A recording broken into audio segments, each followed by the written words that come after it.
नमस्कार दोस्तों, स्वागत है आप सभी का हमारे चैनल लीडिंग ब्रेन में। आज की वीडियो में हम देखेंगे क्लास 10th का एक ऐसा क्वेश्चन जिसको विलोपन विधि के माध्यम से सॉल्व करके x और y का मान ज्ञात करना है। अगर आप क्लास 10 में पढ़ते हो तो आपके लिए ये सवाल आना जरूरी है कि इस सवाल को विलोपन विधि के माध्यम से x और y का मान कैसे निकाला जाता है। तो चलिए वीडियो स्टार्ट करते हैं। तो अगर आप इस सवाल को विलोपन विधि के माध्यम से सॉल्व करना चाहते हो तो आपको एक चीज़ का ध्यान रखना चाहिए कि ये जो पहला समीकरण है और ये दूसरा समीकरण है, इन दोनों में कुछ ना कुछ सेम होना चाहिए। यानी कि जैसे कि ये x3 है तो यहाँ पर भी 3x होना चाहिए। अगर यहाँ पर 4y है तो यहाँ पर 4y होना चाहिए। अगर यहाँ पर 2y है तो इधर भी 2y होना चाहिए। मतलब कि अगर यहाँ 3x है तो इधर भी 3x होना चाहिए। अगर 3x सेम नहीं करता तो ये दोनों सेम होने चाहिए।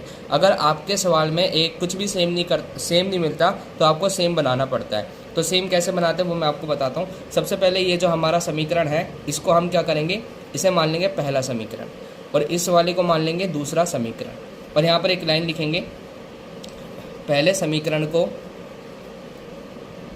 तो मैं ये जो पहला समीकरण है इसको 2 से गुणा करवा दूंगा। पहले समीकरण को 2 से तथा दूसरे समीकरण को, तो ये जो दूसरा समीकरण है इसको 3 से गुणा करवा देते हैं। दूसरे समीकरण को 3 से गुणा करने पर, ठीक है। तो अब हम क्या करेंगे, ये जो पहला समीकरण है इसको गुणा करवा देंगे 2 से और ये जो दूसरा समीकरण है इसको गुणा करवा देंगे 3 से। तो आप देखिए गुणा करने पर आता क्या है। अब 2 को मैं 3 से गुणा करवाऊंगा तो 2 तिया बनेगा 6x। यहाँ प्लस का निशान है तो यहाँ प्लस लगा देंगे। 2 को 4 से गुणा करेंगे तो क्या बनेगा 8y, 2 चौक 8, बराबर का निशान। और 2 को 10 से गुणा करवाएंगे तो कितना बनेगा 20। तो आपको पूरा गुणा करवाना है। इतना करवाने के बाद इसी तरह से हम 3 को 2 से गुणा करवाएंगे। 3 दूनी कितना होता है 6x, माइनस का निशान। 3 दूनी कितना हो जाएगा, 3 दूनी हो जाएगा हमारा 6y, बराबर का निशान। और 3 को 2 से गुणा करेंगे तो 3 दूनी कितना हो जाएगा 6 हो जाएगा। इतना करने के बाद आप देख सकते हो कि अब इसके अंदर x, पहले जो समीकरण में वो 6x है और दूसरे समीकरण में भी 6x आ रहा है। तो इस तरह से सेम आ जाएगा।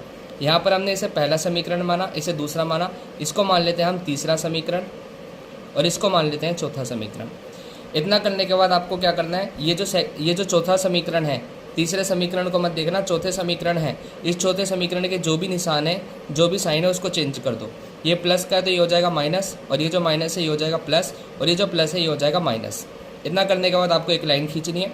लाइन खींचने के बाद आपको साइन इसके देखने हैं और इसके देखने हैं, क्योंकि इसके साइन को हमने बदल दिया है। तो प्लस माइनस होता है माइनस, यानी कि 6x से 6x कट जाएगा। प्लस प्लस होता है, देखो ये प्लस है और ये प्लस है, प्लस प्लस प्लस होता है तो 8 में 6 जोड़ देना। तो 8 में 6 जोड़ देंगे तो 14y बनेगा।